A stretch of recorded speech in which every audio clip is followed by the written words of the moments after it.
Hey everyone, my name is Praiz Kareem and welcome to my tips and tricks. So today I'm going to be teaching you on how to prepare invisible zip for sewing. I know we all have a phobia for invisible zip, so I'm here to take your fear away. So let's go.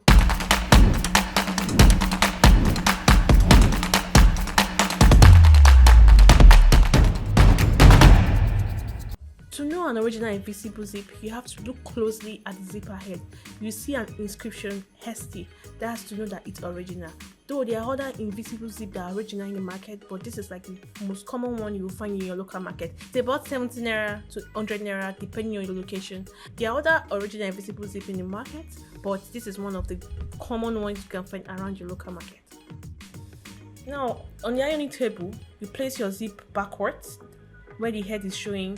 Fold your zip carefully towards the middle and place your steam iron on it. Iron carefully. Use your steam on a very high heat but be very careful not to melt your zipper teeth though. Then iron generously with your heat carefully.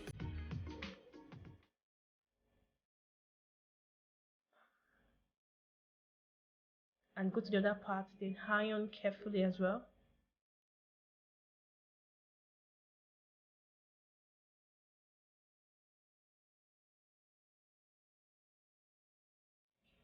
Voila! That's it.